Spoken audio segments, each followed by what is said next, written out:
Go on.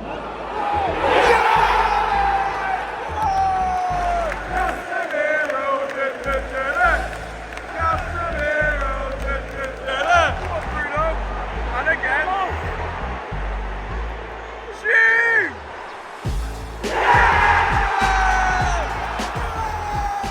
Ladies and gentlemen, I am very excited for today. Forgive the birds chirping that you can hear whilst I record this intro. I figured this would be a cool looking place to film, but I didn't consider the birds that are kind of interrupted. Regardless, I'm very excited for today because I'm going to see Manchester United play Brentford at Old Trafford, and it's the first live game I've seen in 2026. But I will also be vlogging the Nottingham Forest match at Old Trafford next month, so stay tuned for that. Manchester United are currently in quite a good position despite the rough start to the season when Amorim was still in the job. Now, I didn't agree with Ruben Amorim getting sacked. I still don't. I feel like it's only resetting the cycle that the owners have been on for the past decade at the club, sacking a manager, bringing somebody new in without the previous manager, getting enough time to prove themselves and sort out a working, consistent system. I don't believe that United is a problem one manager can solve in 2.5 years, and that's all that these managers have been getting for the past decade since Sir Alex. And Amorim didn't even get that. He got about 18 months. Now, it's obviously true that the football we were playing under Ruben Amorim wasn't very good, but I don't believe that was his fault. And I would blame finishing 15th in the league more on the structure of the club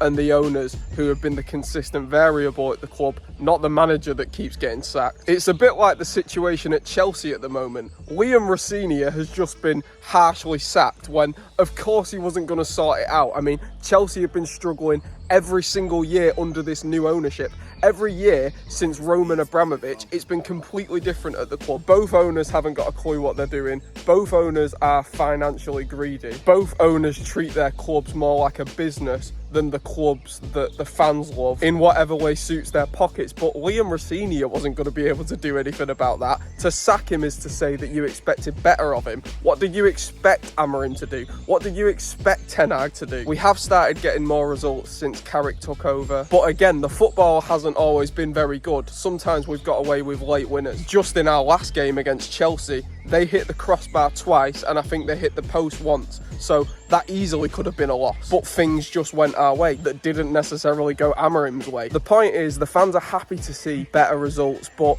it's not sustainable by the looks of it. It doesn't look like something that we can carry on with for the next year, because a lot of managers do well at the start, like Ten Hag did, and a year later the fans want him sacked. This has happened with quite a few managers at United. You've seen it with Ole, you've seen it with Mourinho, and I remember all the fans being fully behind Amorim. Just a year later, it seemed like more fans wanted him sacked than wanted him staying in the job. And I just think we need to be looking at the ownership. Is Carrick going to end up getting the full-time job? I imagine so if we get back into the Champions League, which we're on good form to do so. We're third in the league right now. Even if we lose today, we'd still be third. But again, it's those crossbar hits. It's those late winners. I mean, Sesko against Fulham and Everton scored late winners that got us 3 points in games where it looked like we were going to get just 1 point. So as fans, let's be cautious. Let's consider where we are in a few months' time. But it does feel like we get lucky quite often. And it has to be said that we wouldn't have half as many points as we do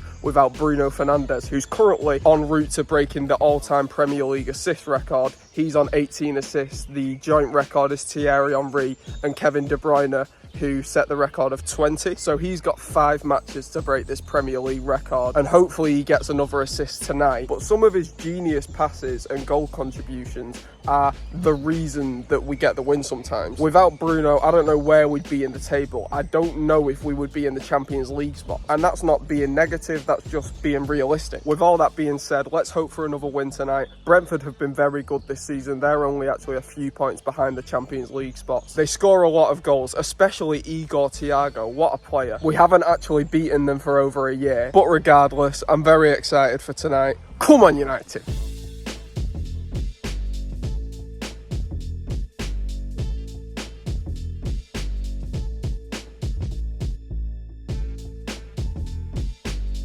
Alright, I'm about 3 minutes late, but I'm here. Come on!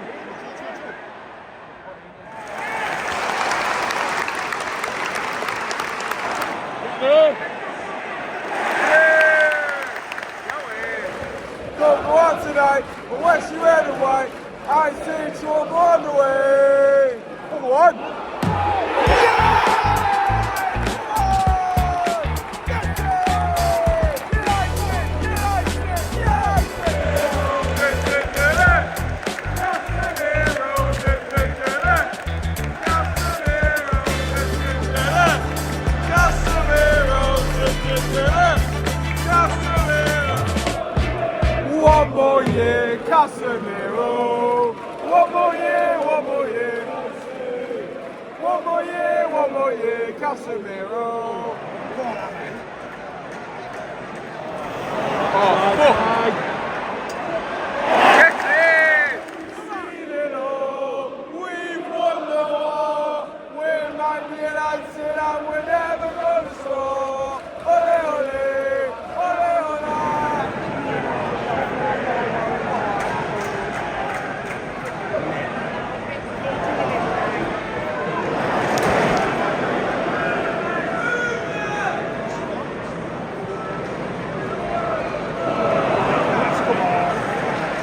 Come on! Shoot!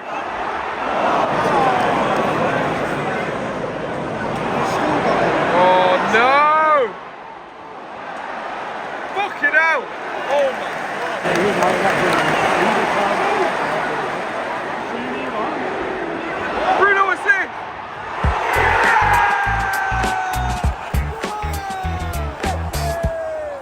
Oh, it's offside! Oh, I'm so excited. That would have been the goal we needed before half time. Come on, Bruno! And again! Shoot!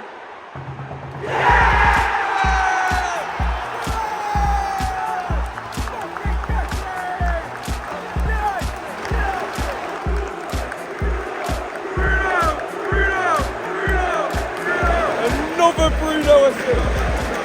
His defenders look sharp. He's got positive back to people. Bruno! That man is world class.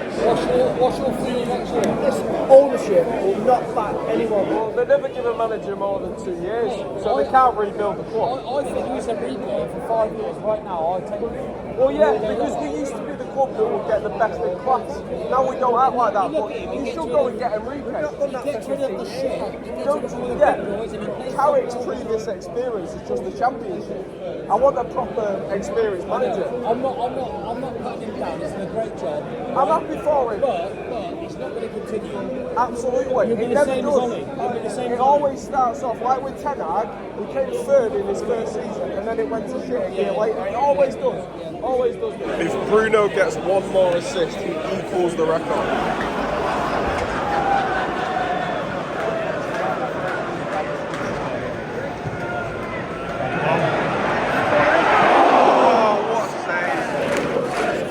Taught by Matt Busby on Manchester United.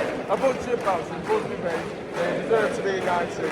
When they're playing in your town, get yourself to that football ground. Take your lesson, you will see. Football taught by Matt Busby on Manchester United. 20 times, I say. 20 times, Man United. Playing football the Busby way. 20 times, Man United. 20 times, I say. 20 times, Man United. Playing football the Busby way. The Stretford and the Rising.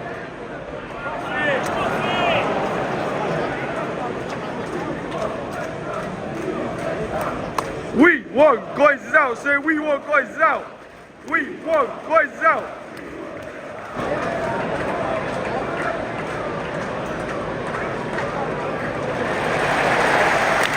And when he saw Old Trafford, he said, I fancy that. He said the Man United, cause they're fucking dynamite. Oh shit. He hit the post.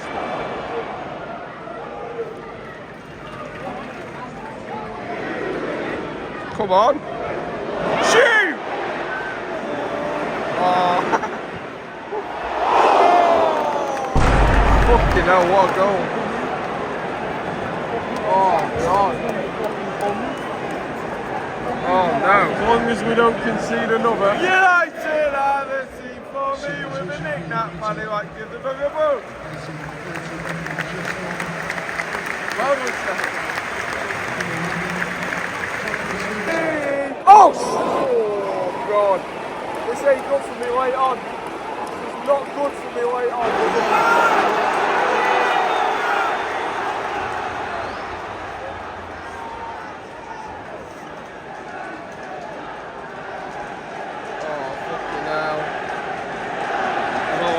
I don't like this. Get in. Oh no. Get in! Come on! Come on, blow the whistle! Yeah! Come on! Get in! As the Reds go marching on. We do! Oh, United, we love you! Casemiro! Casemiro! Cristiano!